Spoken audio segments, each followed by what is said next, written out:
성령으로 양육을 받으라 말씀으로 말씀을 전하겠습니다. 하나님은 자비하신 분입니다. 자비라는 것은 사랑이라는 얘기죠.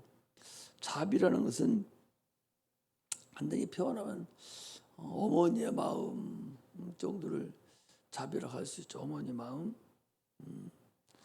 결국 어머니 모성을 우리가 자비다, 또 자애다, 자애로우신 분이다 이렇게 할 수가 있어요.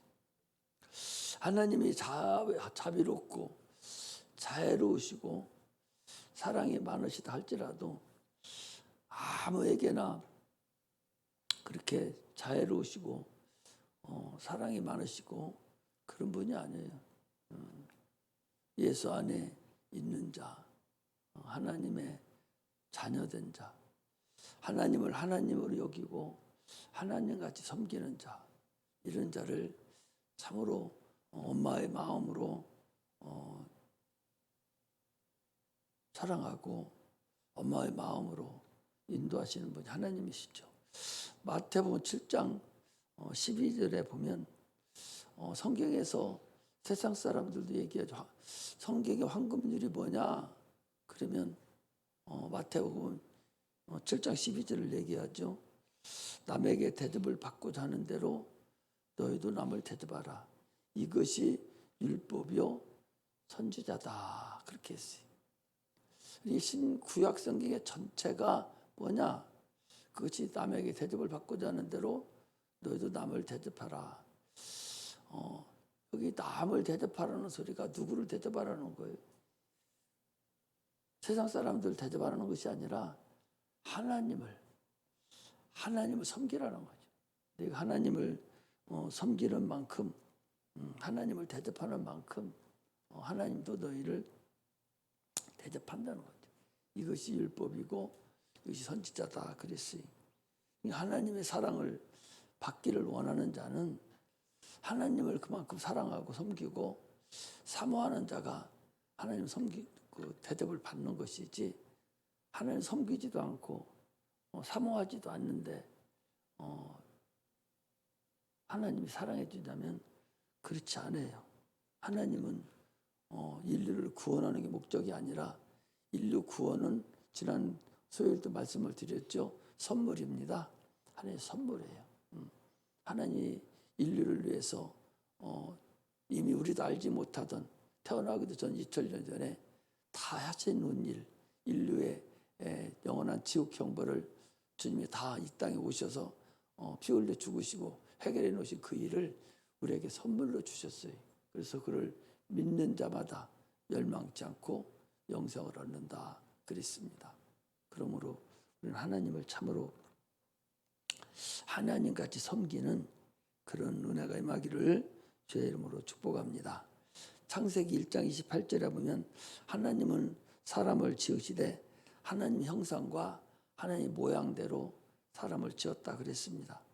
그래서 우리가 기도할 때도 하늘에 계신 우리 아버지요 이렇게 기도를 해요. 주님이 또 그렇게 기도를 하라고 그랬어요.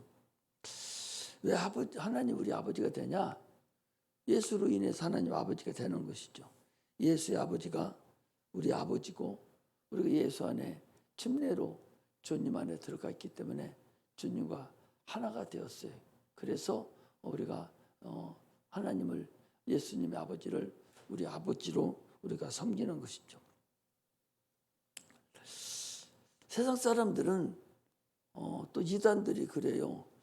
아니 하나님을 왜 하나님 아버지라고 하냐? 아니 하나님 어머니라고 해도 되지. 왜 하나님 아버지라고 그렇게 부르느냐? 그렇게 이건 여권 뭐라고 하면서 그렇게 하는 사람들이 있어요. 또 솔직히 얘기해서 또 이단 중에서 하나님의 교회 같은 경우는 하나님의 어머니라는 거예요. 왜 아버지만 있어? 난 하나님의 어머니요. 이래가지고 어머니라고 하면서 그 이단이 나타난 것이 그 하나님의 교회입니다. 엄청나게 크잖아요. 도시마다 그 하나님의 교회가 얼마나 큰 건물 하나 다 차지하고 있잖아요. 그 하나님 어머니를 섬기는 교회죠. 아니 신이 어떻게 어머니가 남자가 있고 여자가 있어요? 신이 얼마나 이 진리를 모르면 하나님 어머니라고 하는 곳에 가가지고 푼수 들고 앉아 있냐고. 얼마나 세상 사람이 얼마나 어리석으면 하나님 어머니라고 하는데 가서 있고 거기서 그런 얘기 타당하잖아요. 이것을 영적으로 보지 아니하고 인간적으로 육적으로 보니까 하나님 아버지 있으면 당연히 어머니가 있어야죠. 이렇게 그들은 강론을 피기 때문에 거기에 이렇게 넘어가는 거예요. 그럼 신이라고 할지라도 하나님을 왜 아버지라고 그렇게 부르느냐? 어머니라고 불러도 되지. 신이라고 했을 때, 그 성경에는 가드라고 이렇게 돼 있잖아요. 하나님 아버지 우리가 이렇게 부르는데 하나님 아버지라고 할 때는 그 아버지 하나님 한 분이신데 그 안에 사람의 하나님의 부성과 모성이 아버지 안에는 하나님의 부성과 모성이 같이 포함되어 있는 걸 말합니다. 단지 인간들은 부성과 모성을 나누는 거예요. 하나님 한 분으로 가지고 계시고 신이시니까 가지고 계시고 우리 인간들에게는 아버지 어머니를 나누었죠. 그 육체를 나눴지 않습니까? 나눠서 육체를 가졌기 때문에 이건 생명을 이렇게 나누는 거예요. 그래서 남자를 여자와 지으시고 남자와 여자를 지으시고 남자를 통해서 부성을 갖게 하고 여자를 통해서 모성을 갖게 해서 그래서 둘이 합력해서 하나가 돼서 양육하도록 이렇게 해서 가정을 이루도록 그렇게 한 거예요. 그래서 아버지 혼자 자녀를 낳을 수 없고 어머니 혼자 자녀를 낳을 수 없죠. 반드시 자녀는 부모의 열매가 있어야 자녀가 생기는 거예요. 그래서 아버지 어머니가 함께 한 가정에서 양육을 해야 온전하게 양육을 받는 거예요. 그래서 어린아이가 부성을 담고 부성으로 또는 모성으로 양육을 받아야 온전한 자녀로 나갈 수가 있는 거예요. 그래서 한쪽만 있으면 이것을 결손가정이다 그래요. 그래서 요즘 한부모 가정 같은 거 있잖아요. 이게 다 결손가정이에요. 여자 혼자 남편 일을 남자 일을 아버지 일을 행하려고 보니까 어렵고 또 아버지 혼자 모성을 같이 행하려고 하니까 이것도 어렵고 남자는 그런 능력이 없거든요. 하나님은 있으셔도 그래서 남녀를 구분해서 그게 만들어 놓은 거죠. 한쪽이 부족한 그것을 이제 우리가 결손가정이라 그렇게 얘기합니다. 하나님께서 남자의 갈비뼈를 뽑아서 여자를 만들었어요. 그래서 아담이 여자가 만들어진 상태를 보고서 저는 뼈 중에 뼈요 살 중에 살이로다 그랬어요. 그래서 하나님께서 남자가 부모를 떠나서 여자와 연합하여 한 몸을 이룰지니라. 여자가 떠나는 것이 아니라 남자가 떠나요. 남자가 떠나서 여자와 연합해서 한 몸을 이룰지니라 라고 창세기에 그랬어요. 여기 한 몸이라는 것은 부모라고 그래요. 부모는 한 몸이라는 거예요. 이게 가정이거든요. 부모는 한 몸이에요. 하나예요. 그래서 영어로도 파렌트라고 해가지고 파렌트라는 것은 한 몸이라는 의미인데 이게 단수입니다. 영어의 단수예요. 그러니까 두 부모는 남녀 둘이지만 그러나 하나라고 주님은 말씀을 하셨어요. 그래서 떨어질 수 없는 것이 이게 부모 관계 부부예요. 그래서 단수로서 하나가 되는 거죠. 그 두 부부가 하나가 됐을 때 자녀도 생기고 그래서 그 가정이 온전한 가정으로 이루어질 수 있는 것입니다. 이게 성경에서 얘기하는 거예요. 이렇게 해서 예수 그리스도를 이 땅에 보내주신 것은 하나님의 모성을 이 땅에 나타내신 것이 예수 그리스도예요.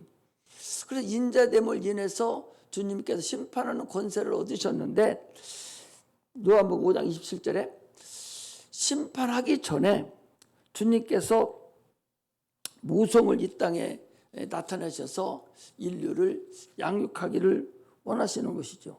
인류는 이미 모성이 상실됐어요. 에덴에서부터. 그래서 그 모성을 가지고 주님이 오셔서 이 악이 관영한 이 세대에서 주님께서 이제 인류를 양육하는 그런 과정을 우리가 알 수가 있습니다. 당초 인류는 아버지, 어머니의 모습으로, 아버지는 아버지의 모습으로, 어머니는 어머니의 모습으로 처음에 갖게 됐었어요. 우리가 하나님이 우리를 창조했을 때. 근데 타락한 후에 이걸 이제 구별했어요. 그 무슨 얘기를 하려고 하는 거니? 당초 하와는 당초에 생산할 목적으로, 자녀를 생산할 목적으로 하와를 만드는 게 아니에요. 당초에 하나님께서 아담을 만들고 아담이 혼자 있는 거 독초하는 거 좋지 못해서 갈비뼈를 뽑아서 이제 사람을 만들고 여자를 만들었는데 그때 이제 내 살 중에 살이요 뼈 중에 뻘이라 했으니 그 여자 하와는 당초에는 생산하는 그런 존재로 만들어진 것이 아니에요. 뭘로 만들어졌냐? 하나님의 아들이 이 땅에 오시는 하나의 그 통로로서 인자의 몸을 입으시려고 여자를 만드신 거예요. 그래놓고 그 인자의 몸으로 이 땅에 오시려고 했는데 여자가 오시기 전에 하나님의 아들이 이 땅에 옷을 입고 인자로서 이 땅에 오시기 전에 무슨 일이 벌어졌어요? 여자가 타락을 한 거예요. 타락을 했으니까 새로운 인자가 있어야 되거든요. 새로운 여자가 있어야 하거든요. 그 타락했으니까.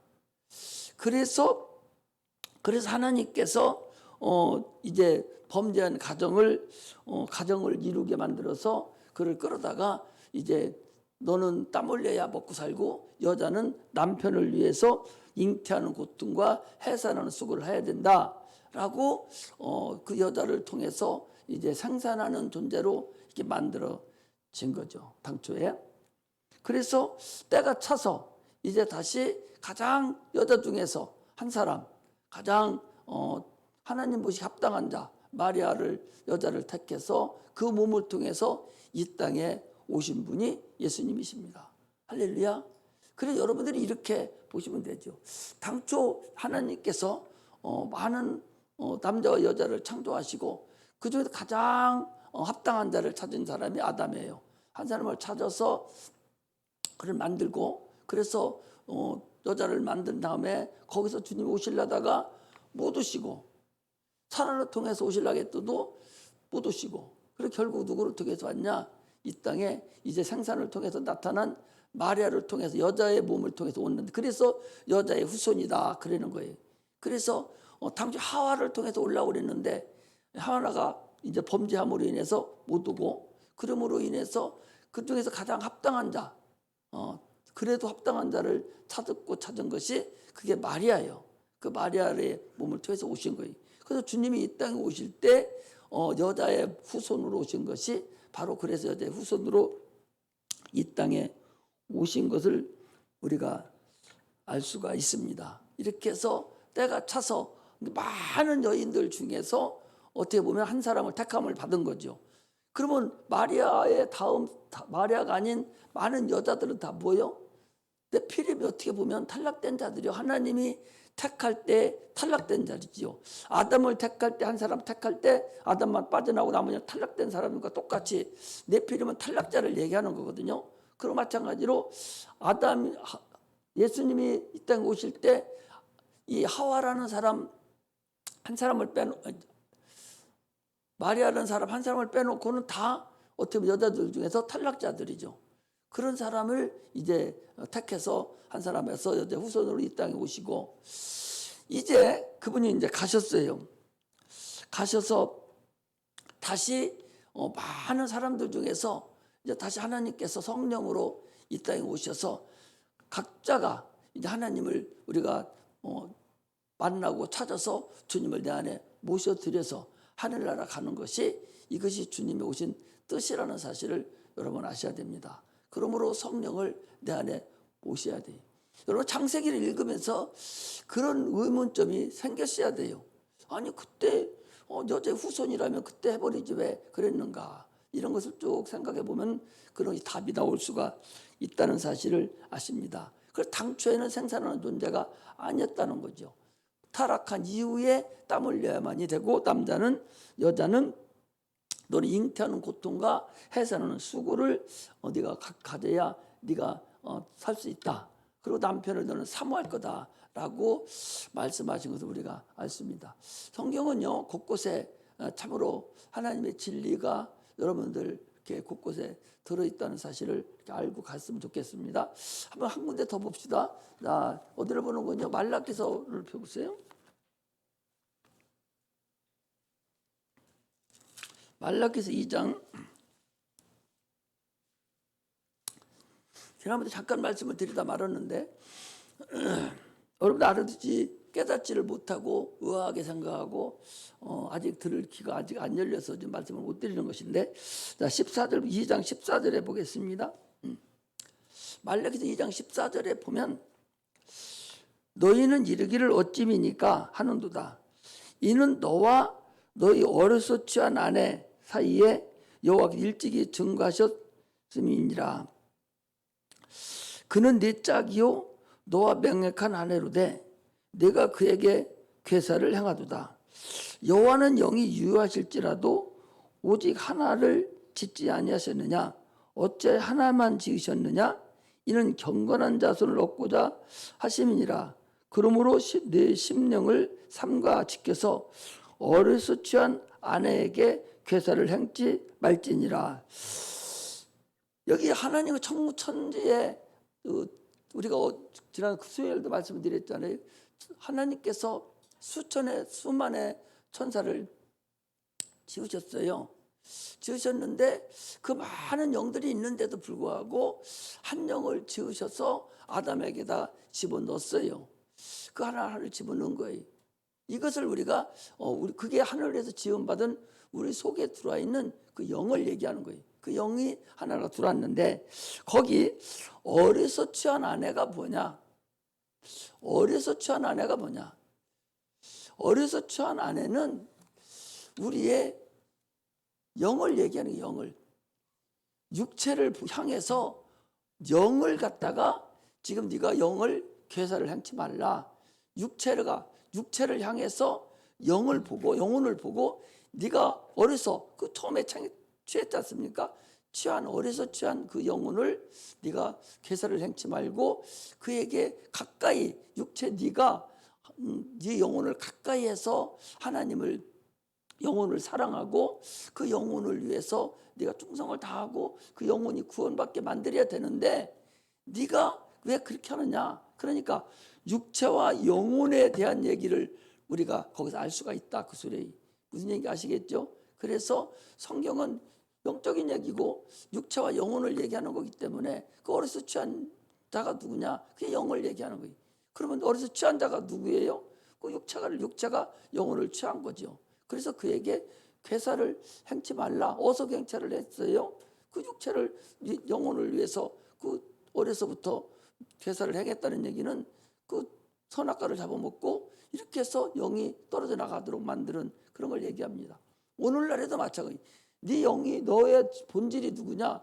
영혼이 너의 본질인데 네가 육체 때문에 영혼을 네 마음대로 사용하고 있고 영혼을 네가 구원하지도 않고 지금 네가 그렇게 살고 있지 않느냐? 육체가 단 줄로 네가 알고 있지 않아?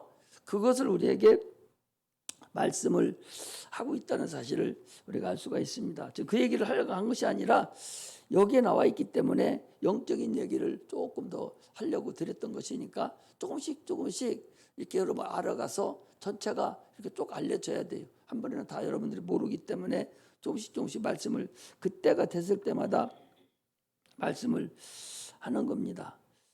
그래서 하나님의 아들 예수님을 이 땅에 보내주신 것은 하나님의 모성을 이 땅에 보내주신 거예요. 그리고 성령도 어떻게 보면 우리의 하나님의 모성을 우리에게 보내주신 것이죠. 성령도 하나님의 모성이고 예수님도 하나님의 모성을 우리에게 보내주셔서 우리 인류를 또한 하나님의 그 마음을 알게 하고 깨닫게 해서 하나님 앞에 인도함을 받게 하려고 하는 하나님의 근본이라는 걸 아셔야 됩니다. 어디서 볼 수 있는 건요. 창세기에 보면은 이런 게 있죠. 창세기에 보면 이런 게 있죠. 에서와 야곱이 나와요. 에서와 야곱이 나오는데 리브가가 에서에게 야곱에게 얘기를 합니다. 하나님의 죄와 형벌은 아버지, 이게 야곱이 그러죠. 내가 복은 받기는 고사하고 아버지에게 복받으러 들어갔다가 아버지한테 발광되면 복은 고사하고 저주만 받겠습니다. 그렇게 하니까 리브가가 얘기 아들한테 저주는 내가 받을 테니 너는 가서 복인만 받으라고. 이게 그냥 얘기한 것 같아도 우리 주님이 이 땅에 오셔서 저주는 우리의 인류의 저주는 다 받으시고 복을 우리에게 주시려고 하셨던 그 그림자와 같은 그런 옛날에 구약에 있었던 그림자와 같은 하나의 말씀이라는 사실을 우리가 알 수가 있죠.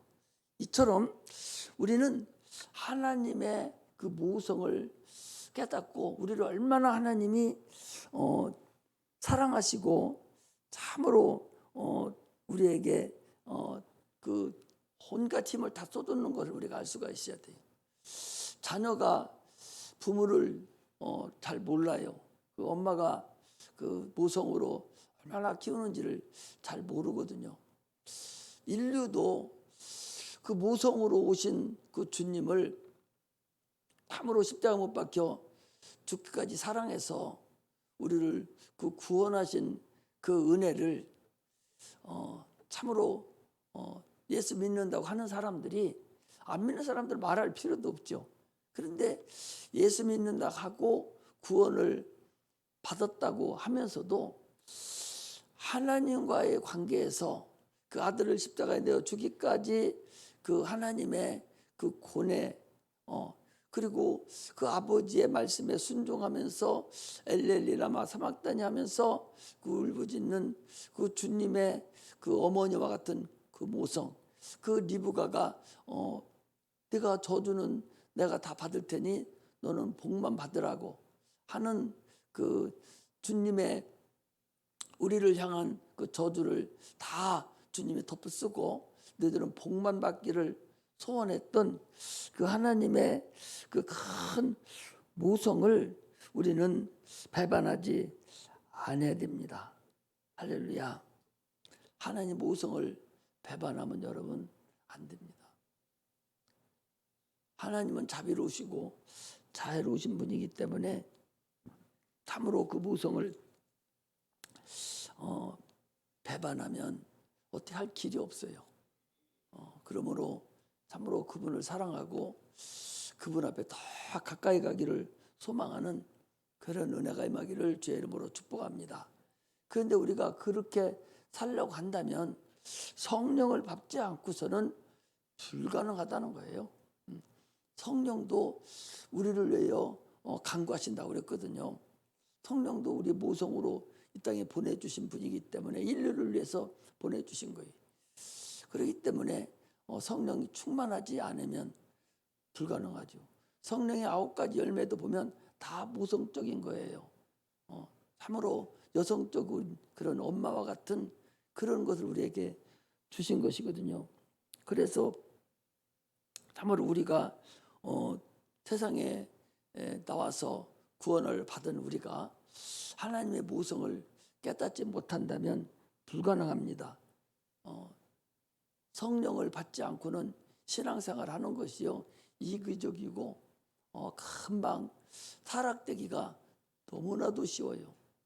성령 충만하지 않으면 타락되기가 너무 쉬워요. 그래 타락이 되면 점차 세상으로 나가기 시작하다가 결국은 자기 영혼을 지키지 못합니다.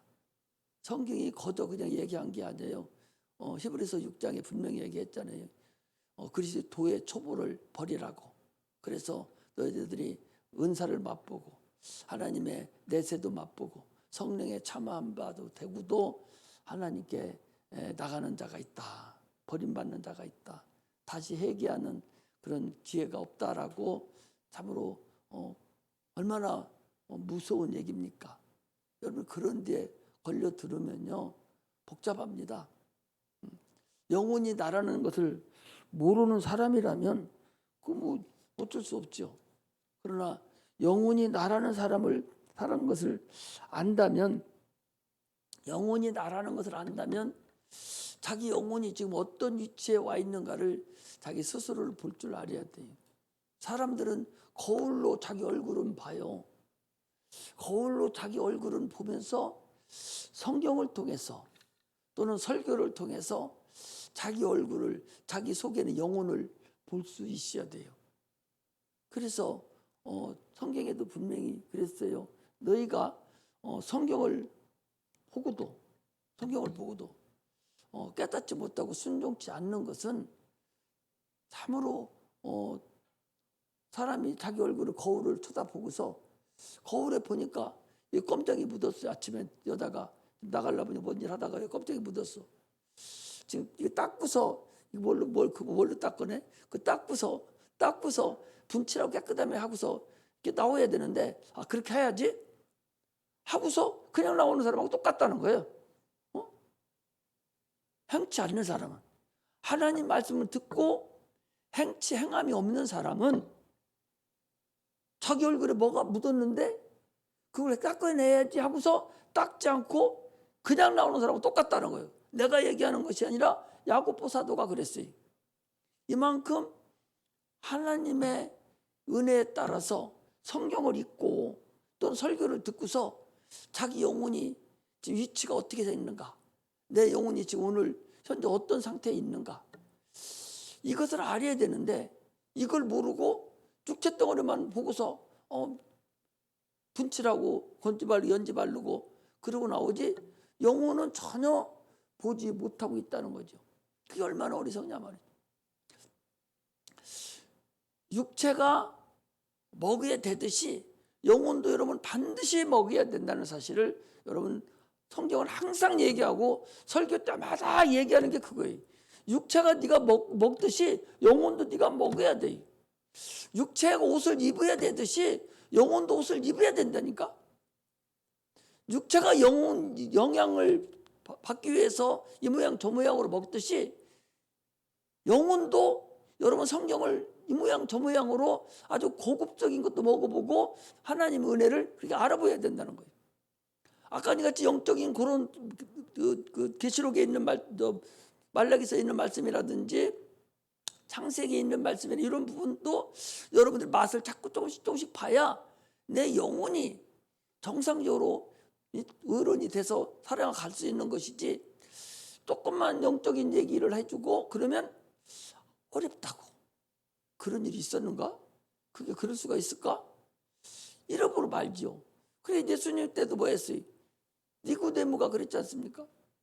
사람이 거듭나야만이 하나님 나라에 들어갈 수 있다고, 거듭나야만이 하나님을 만날 수 있다고. 만나야 가죠. 만나야 천국에 들어가죠. 그러니까 그들이 다른 생각하는 거예요. 야, 네가 이스라엘 선생이라 하면서도 거듭나는 것도 몰라? 주님이 그랬잖아요. 또 주님께서 오병이어가 끝나고 난 다음에 나 살을 먹고 내 피를 마셔야 네가 영생을 얻는다고. 내 살은 참된 음식이고 내 피는 참된 음료로다. 그러면서 내 살을 먹고 내 피를 마셔야 된다고 요한복음 6장에 말하고 나니까 뭐라고 합니까? 이 말씀은 어렵도다. 어렵다는 거예요. 그러면 다 가요. 다 도망가 버렸어요. 그러니까 주님께서 12제자들에게 얘기합니다. 너희들도 가려느냐. 그러니까 베드로가 뭐라 합니까? 영생의 말씀이 여기 계시오매 네게로 가오리까 라고 베드로가 그러잖아요. 그런 영적인 얘기를 해주면은 그 고급적인 얘기니까 그 육신으로 말하면 저기 또 살코기 그거 뜯어먹는 거나 같은 건데 스테이크 이거 칼질하는 거나 같은데 그런 걸 얘기해주면 뭐하니 뱉어버리고 말고 그런 일이 있었는가 생각하고서 그냥 말아버리고 해요.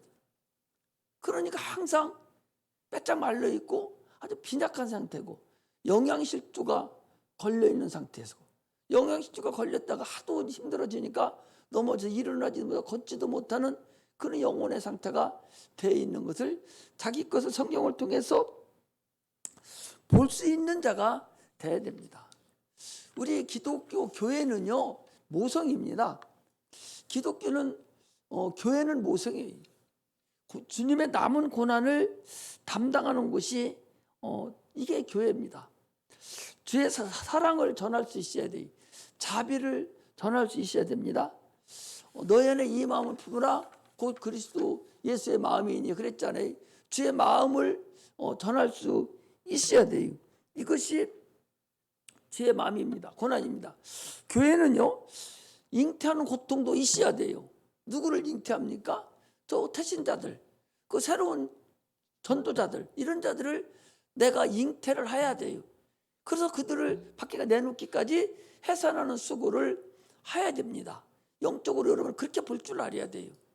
교회가 아무것도 아니고 자기만 달만 두렁두렁 찌고 살만 두렁찌고 애도 낳지 않고 나만 좋다고 살으면 그 나라가 견디겠어요? 세계적으로 아무도 안 낳고 있는 걸로만 살아가면 세상이 없어져 버리고 그 사람 죽어버리고 끝나버리지 연결이 되겠어요? 안 돼요.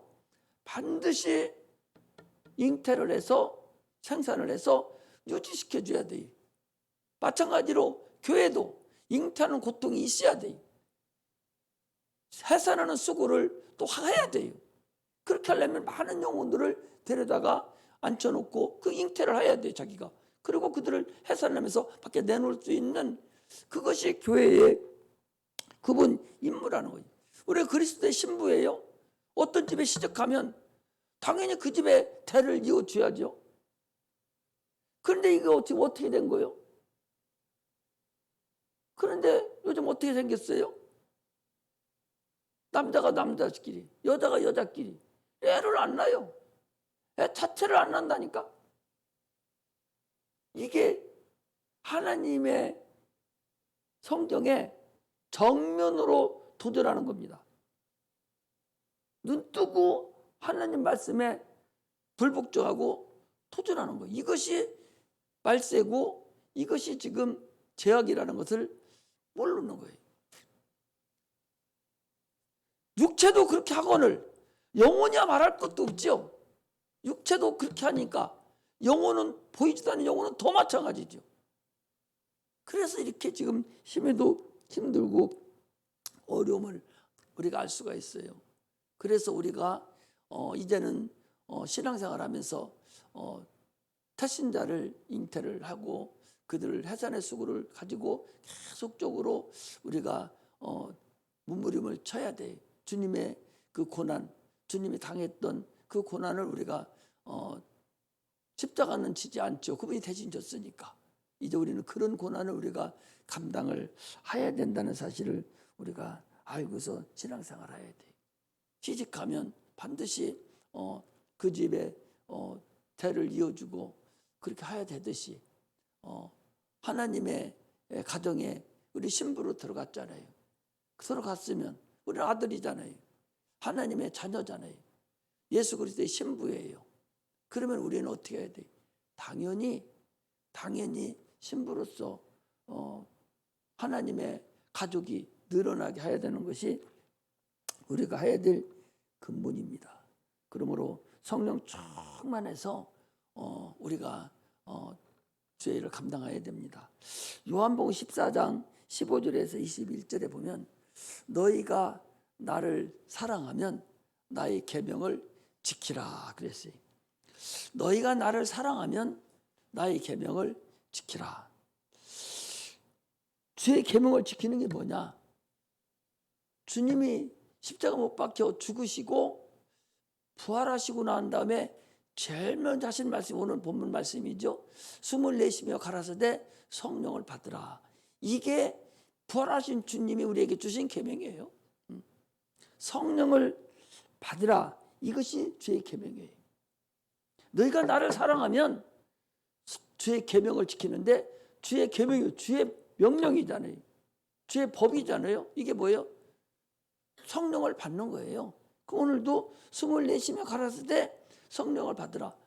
다 지금 첫날 안식구 첫날 저녁에 다 유대인들이 지금 문들을 다 잠그고 모여 있어요.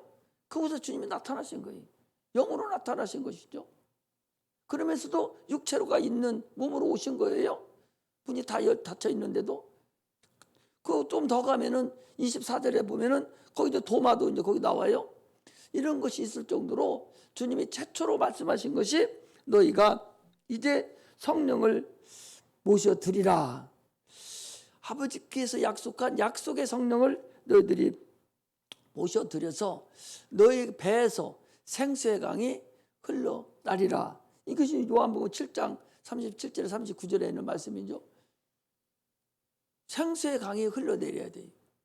생수의 강은 생수를 뭐라고 그랬어요? 성령이라고 그랬거든요. 그러므로 우리는 성령의 충만함을 받는 것이 근본입니다. 그런데 이 마귀가 참으로 기특하고도 맹맹하게 이 교단을 잡고 있어요. 이 교단을 잡고 있어가지고 일부 교단은 아예 성령 자체 인정을 안 해요. 성령이 끝났다고 생각하고 아예 인정을 안 하고 성령으로 방언이라도 한다면 바로 난리가 나버려요. 그 큰 교단이 그렇습니다, 여러분. 성령 자체를 인정하지 않아요. 그리고 대부분의 교회들이 성령하고는 관계없어요. 그냥 말씀만 가지고서 있지 성령이 없어요. 말씀은요, 성령이 역사할 때만 진리가 되는 거예요. 말씀은 성령이 역사할 때 하나님 말씀이 진리가 돼서 그래서 능력이 되는 거예요. 하나님 말씀이 그냥 능력이 되는 게 아니요, 진리로 됐을 때 능력이 되는 거예요. 성령이 역사를 할 때만 능력이 나타나는 거예요. 귀신을 쫓을 때도 주님의 명령이잖아요. 내 이름으로 귀신을 쫓아내나 그랬는데 성령이 역사하지 않으면 100번 1000번 해야 소용없어. 지가 가지고 있는 지식으로 그냥 하고 있는 건데 뭐예요. 이렇게 반드시 말씀은 성령이 역사하지 않으면 불가능한 거예요. 지금 세대는 그리고 성령 세대예요. 하나님 예수 그리스도의 말씀이 지배하는 세대거든요. 성령의 인도를 받는 그런 상태가 돼야 돼요. 오늘도 거기 첫 번째 주님이 오셔서 하시는 말씀이 그 말씀이 이게 사복음에 다 나와 있어요. 숨을 내쉬며 가라사대 이 말씀을 하시고 하시고 저희를 향하사 숨을 내쉬며 가라사대 성령을 받으라. 숨이라는 하나님의 숨을 얘기합니다. 숨을 내쉬며 가라사대 성령을 받으라. 성령의 충만함을 받아야 성령을 내주하는 거예요. 성령의 내주는요, 성령은 두 가지가 있는데 구약에는 성령의 예주예요. 예주라는 얘기는 성령의 감동을 얘기하는 거예요. 성령이 밖에서 감동하고 감화시켜서 육체를 복종시켜 가지고 하게 만드는 것이 이게 성령의 예주고 구약성이죠. 그건 일정한 사람에게만 이렇게 했었어요. 그 선지자라든지 이런 분들에게만 성령이 역사해서 이스라엘 인도에 갔어요. 그러나 지금은 성령이 내주하는 성령이에요. 내주 성령이라는 것은 구약에는 밖에서 성령이 역사를 해서 감동을 시켜줘서 그게 감화 감동으로 역사를 했는데 지금은 내주하는 성령이에요. 하나님이 인격이 우리 안에 들어오시는 걸 얘기하는 거예요. 지금은 성령의 내주예요. 그러니까 밖에서 역사하는 것이 아니라 내 안에서 인격으로 와 계셔요. 성령 인격으로. 하나님이 인격이시니까 인격으로 오셔서 나를 주관하고 계시는 거죠. 이분이 나를 주관하시고 나를 인도하는 거예요. 그러니까 침례를 받음으로 인해서 요한 사도행전 2장이 그랬잖아요. 제사함을 받고 예수 그리스도의 이름으로 제사함을 받고 침례를 받으면 네가 성령을 선물로 얻으리라 그랬거든요. 그러니까 침례를 받고 나서 성령을 우리가 받아요. 주님과 연합이 된 상태로 해서 이제 우리 육적 하나님 것이 됐으니까 그걸 인도에게 날리고 성령 우리에게 주셨거든요. 그것이 강하게 온 사람도 있고 아주 약하게 온 사람도 있고 이렇게 성령을 우리가 받는 거예요. 할렐루야. 그런데 성령은 강하게 오고 하는 것은 내가 얼마나 사모하느냐에 따라서 근본적으로 다르다는 사실을 여러분들이 아셔야 됩니다. 그러므로 성령 충만함으로 신앙생활을 하는데 부족함이 없도록 그래야 신앙생활에서 승리할 수가 있고 이길 수가 있다는 사실을 아셔야 됩니다. 아무리 해도 성령으로 하지 않으면 넘어져요. 쓰러질 수밖에 없어요. 그리고 성령에 충만하시기를 주의 이름으로 축복합니다. 기도하겠습니다.